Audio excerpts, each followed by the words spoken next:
Newcastle performance, but first of all, what's your overall reaction to the reaction from the Sheffield United game? Well, the manager made changes and wanted a change in the attitude, change in the performance. Defended all right in the first half, as we said at half-time, but very worrying that once they conceded the first goal, you then started to see arms go up in the air, players looking around, trying to pass the buck, players stopped running. So, yeah, very concerned, very worrying, and nowhere near good enough. OK, much more to get into with Alan and with Ian, and indeed the two managers as well.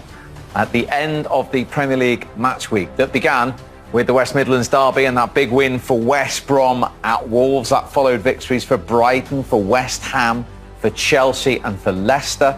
Then, of course, yesterday for Spurs and for Manchester City, and 0-0 at Anfield between Liverpool and Manchester United. And we've just seen 3 goals and 3 points for the Gunners for Arsenal to beat Newcastle. And those 3 points for Mikel Arteta's team take them into the top 10, 2 points behind West Ham, Southampton and Chelsea, who are locked on 29 points. Manchester United still lead the way. They are 2 clear of City. They both play on Wednesday, remember. City play first at home to Villa. If they win that, they will be the 9th different Premier League leaders, at least for a couple of hours, before United take on Fulham.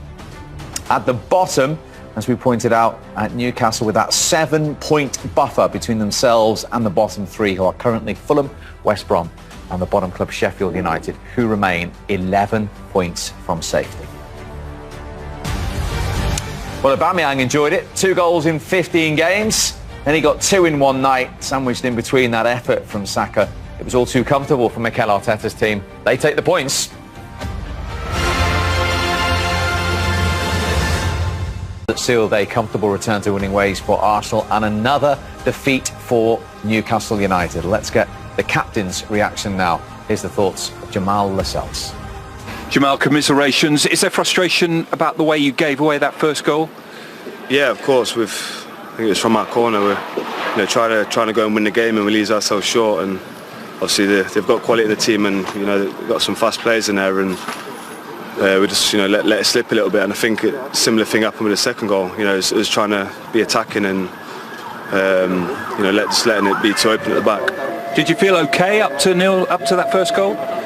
Yeah, first 45, I thought it was anyone's game. We had a couple of chances. They had a possession. It was pretty comfortable, but sometimes against these sort of teams, when you go and try and win the game, that's what they want you to do. They want you to be expansive and go for the game, because that's when they'll hurt you. 2 strikers on, a lot of attacking players.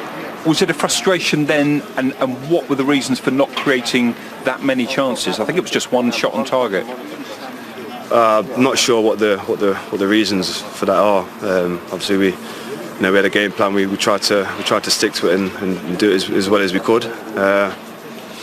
But it never helps when you let a couple of goals in like that, and then it's against a team like that. It's hard to come back from it. So we just need to get back to the drawing boards and regroup.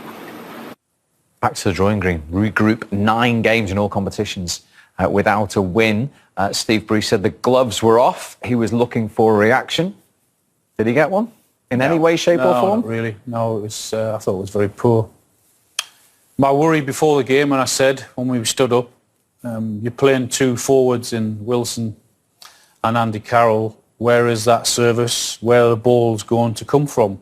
Particularly from out wide, with Joe Linton one side and Almir on the other. And they offered very little, if anything, to be honest. Still the same problems.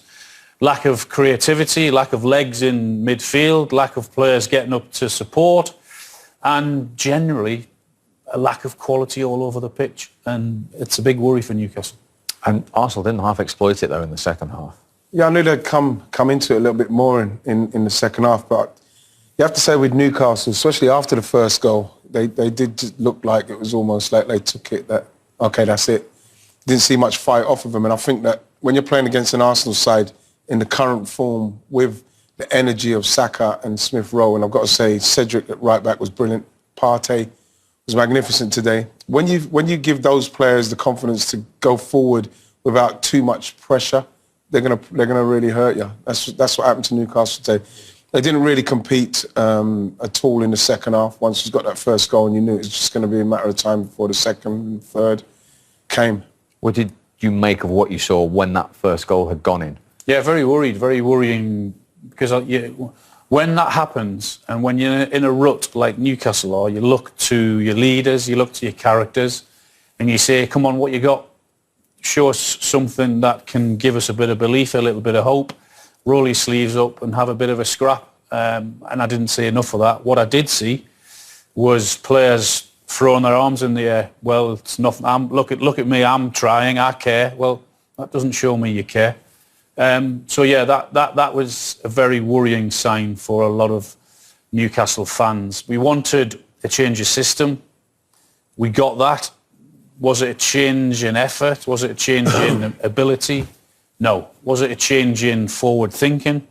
No. There was none of that, because Newcastle could have been there in another 24 hours. They wouldn't have scored a goal. It was that bad.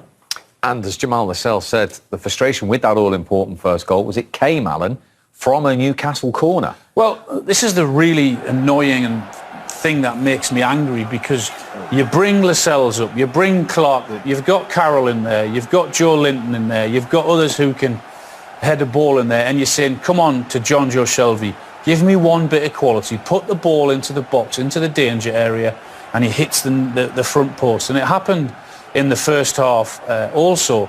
And then, to make matters worse, you're thinking, come on, where's your effort? Where's your determination to get back? And that sort of summed the game up for Newcastle, with Arsenal scoring from their set piece. Arsenal were much better, much brighter.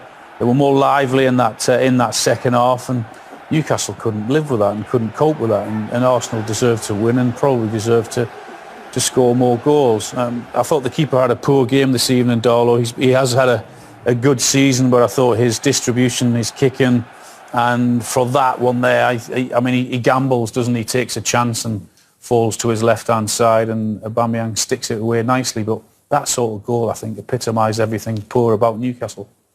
What I liked about that goal is once Thomas Partey picked the ball up, nice bit of skill, and then obviously